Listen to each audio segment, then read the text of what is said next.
Morning, everybody. Happy Friday. Hope everybody's doing well. Let's just start with the obvious, the elephant in the room, which is the heck was that game last night? The energy, the vibes, just everything's off. And you can feel it, especially if you watch it all the time. Like if you're a big fan and you're watching all these games pretty much every day, like I am, you can just feel it. And yesterday, the game's on national television, and I purposely wanted to take a whole step back and try to get my brain into like being the average fan, like imagining if I was a Twins fan or a Padres fan, and I just turned on the game, didn't really care about the Orioles or the Astros, just watching baseball. Like I was trying to get into that mindset because it was a national broadcast, and as I did that, the first thing that popped into my mind is like, what's up with the crowd? Like the energy is just, it's just off.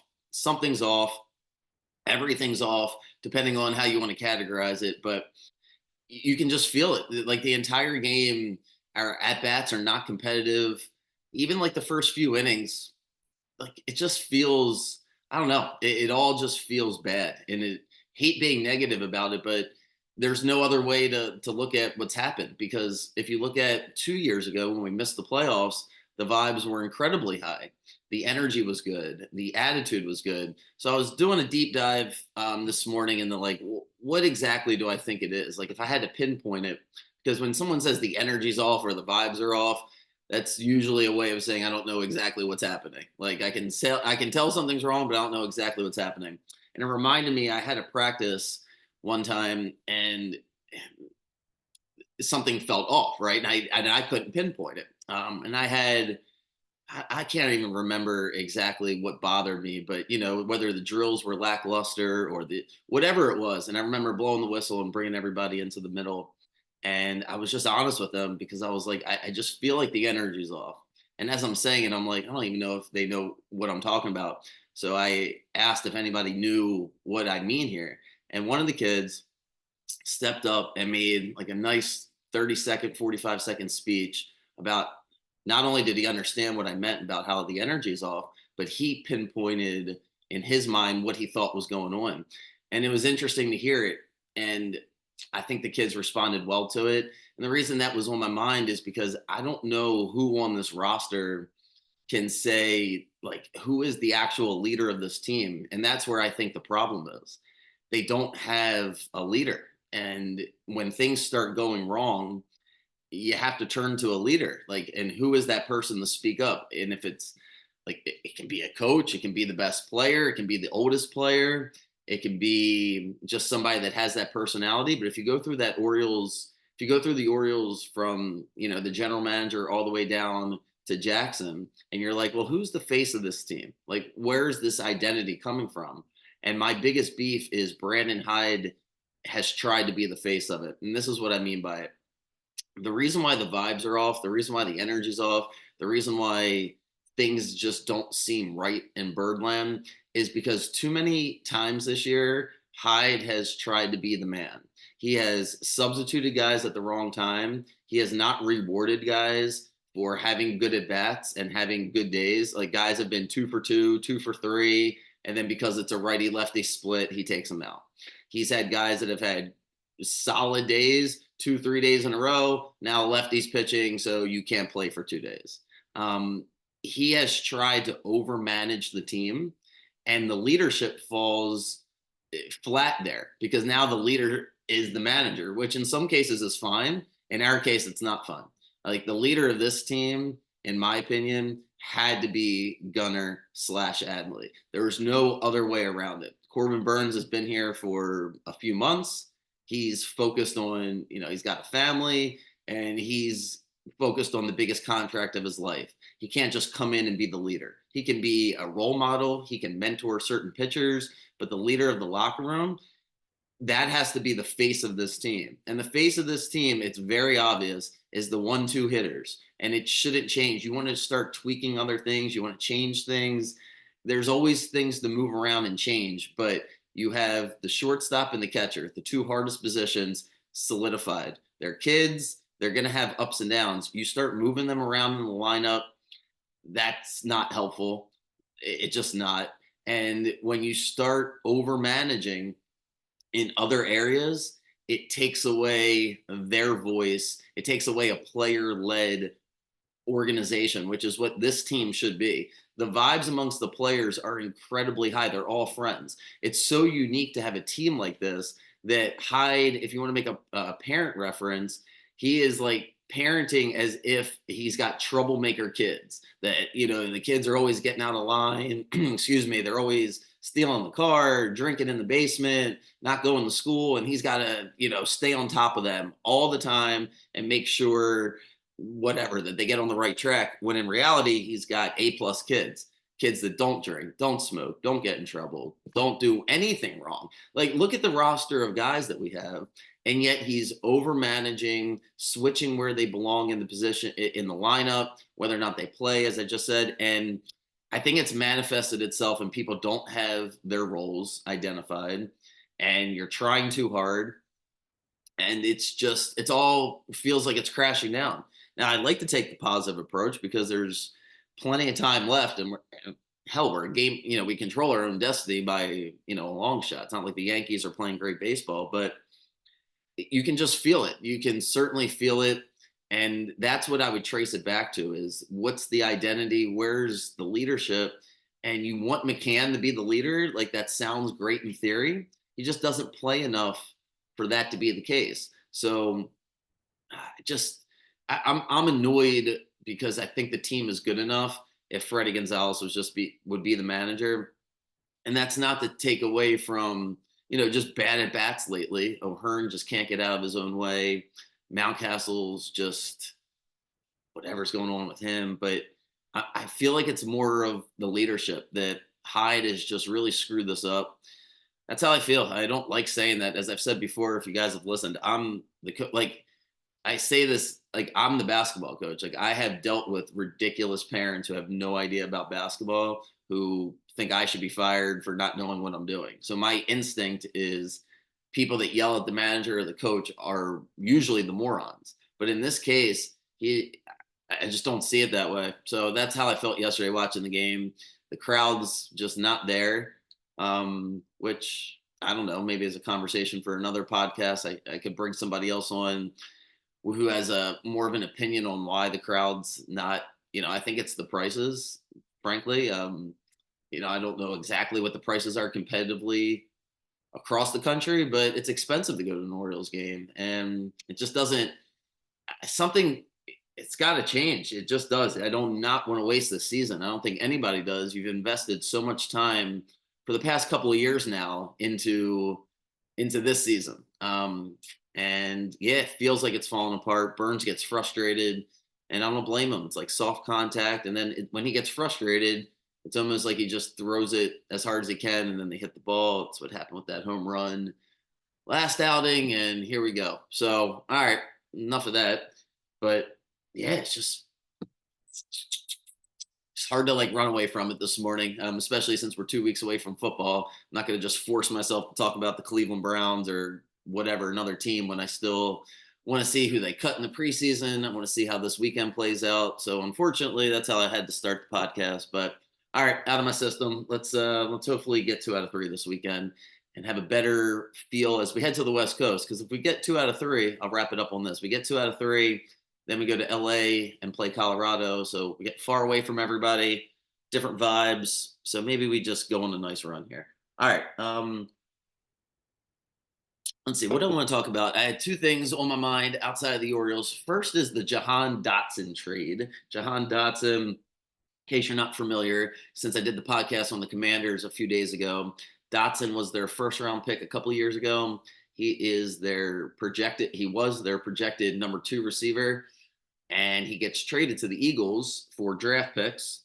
And your first instinct, I'm assuming, if you're a knowledgeable football fan, is that's got to be good news for the Eagles, right? Like, Jahan Dotson as a number 3 receiver, wants to get paid. Sounds good. Another weapon. The Eagles didn't quite have a 3rd receiver. So let's talk about from the Eagles' perspective first. Does Jahan Dotson help? Jahan Dotson helps if he was on a better passing team. He's going to be incredibly frustrated in Philadelphia. There's not enough balls to go around. In order for Philadelphia to be successful, they're going to have to lean on the run. And instead, it looks like they want to lean on the pass. They brought in Kellen Moore to be a little bit more dynamic in the passing game. Now they add a 3rd receiver. I think it's the wrong move. I think they're going to try to pass more than Hurts. I just don't think Hurts is great in the pocket. Talked about that before. I liked Steichen as the coordinator from the Eagles, who's now the head coach at the Colts. I just don't think Hurts is that great in the pocket.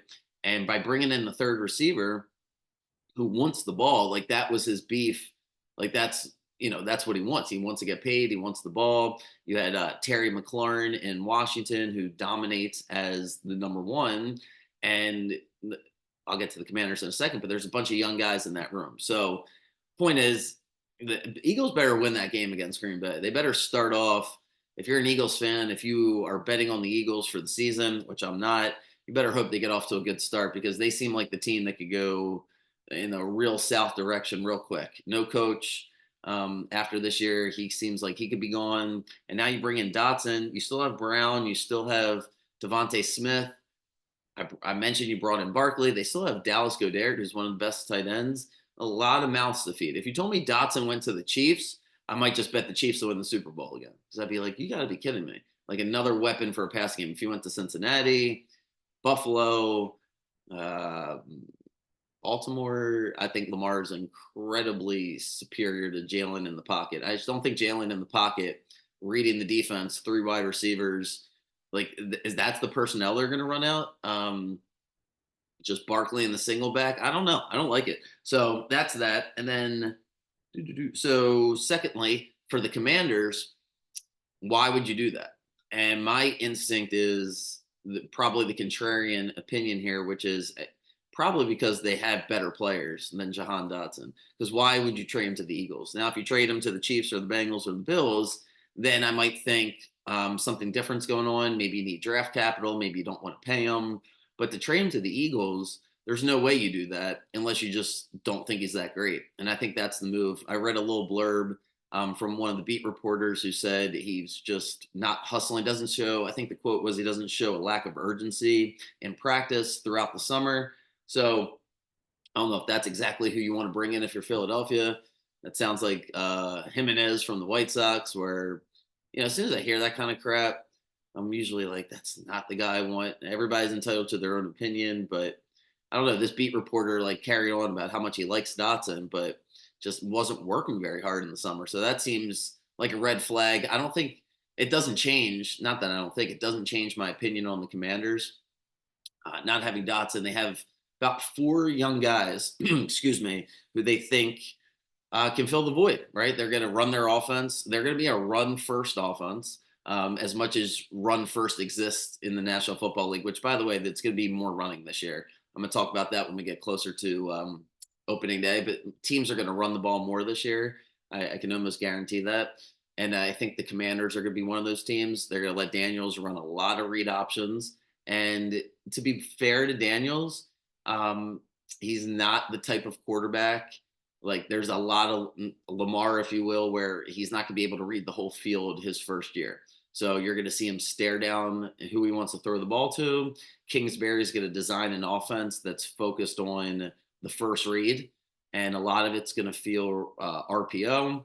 And in that type of offense, McLaren, the number one receiver, is the focal point, and then everybody else kind of gets in where they fit in because they're young. They don't really have the ability to ask for the ball, and Jahan Dotson does. He's the number one draft pick, first round draft pick.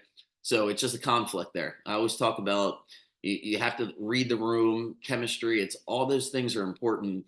The level of talent between Dotson and these other guys, I guarantee you it's not that significant, right? Like Dotson's a better player, but how much of a better player is he? Very slim. And then you have to factor in what's important. Who's the quarterback? What's the system? And what kind of mood is he in? Because if people aren't in a good mood, I'm sure I'm preaching here, but like depending on what your job is, my fiance is a school teacher. I don't think she ever has had a bad day. Special ed teacher, never had a bad day when it's like kids related, because that's like what you sign up for. It's dealing with, other teachers who aren't in a good mood, people who aren't in a good mood. It wears you down. So nobody wants to be around that every day. And apparently that's what Dotson's doing. So if anything, makes me feel better about the Commanders. I think the Eagles, the conclusion on the Eagles, I wish that game wasn't in Brazil, their first game, because that feels like somewhat random, like the result against the Packers because the game's in Brazil. but I think we'll know a ton about the Eagles after the first 3 or 4 weeks. And if they don't win 3 out of 4, start fading the Eagles for the rest of the season because they're not going to be able to recover. That was my takeaway on that. And I'll recap or, end the pod this morning with the 4-1 yesterday with the Mets and the Padres. It's nice for me to go 4-1. Obviously, I'm happy about it, but again, I'm still betting very little money on these games, so the money is not super important to me at the moment. It's better to win than to lose, but what's important for me is trying to figure out if I'm on to something, like by following a certain team. And one just piece of advice: if you're betting on baseball, and if you're betting on WNBA or NBA or NHL when there's these long seasons, basically anything besides college and pro football, you really want to look at the momentum because I think the statistics can just confuse you. These guys are all human. And the reason I liked the Mets yesterday was nothing that was super duper analytical or really diving into the numbers. It just felt like, man, the Padres got smacked. They were kind of due for it. Like, even though they're on a winning streak, they were winning a lot of tight games. They were beating really bad teams like the Rockies and the Marlins and the Pirates. So when the Twins spanked them the other night, it felt like, they might need to get spanked a couple times before they get their act together. And you couple that with Cease not pitching great, and then he just hasn't gone deep into the game. But then the third factor is, yeah, it's unfortunate as Orioles fans, but the Mets are in a great mood. And if you just think about what would that flight to San Diego feel like if you were on such a high that they're on, chances are it's gonna, you get plus odds. So a lot of things I like to look for in a long season is what's the energy, if you will. And that felt good yesterday. But again, that's not why I'm really having this company. I hope that manifests itself into me somehow winning 75% of my football games this year. And then I can, brag all the time about it. But that's not never going to be the focal point because I want to analyze why I'm winning the games. And if I'm losing, I want to figure out if there's a way to change it. So, all right, I guess that's about it for today. Let's see. I'll have a pod out for Jack and I are going to record either later this afternoon or first thing tomorrow morning. Not a ton tomorrow, but we do have Florida State's playing Georgia Tech, so that's worth talking about. SMU's playing Nevada. It's kind of worth talking about. Football is back, so it's worth talking about. I will be here in the morning. And yeah, if you have any questions or whatever, you need anything, please don't hesitate. Have a good day. Povich is pitching. God, sorry for being so negative about the Orioles. It's like therapy this morning. I don't know. Instead of calling my brother and yelling at him for 45 minutes as he's like, yeah, I know all these things. Thanks. So instead I'm telling you guys. But all right, have a good day. Let's see if we can find a way to win tonight. See ya.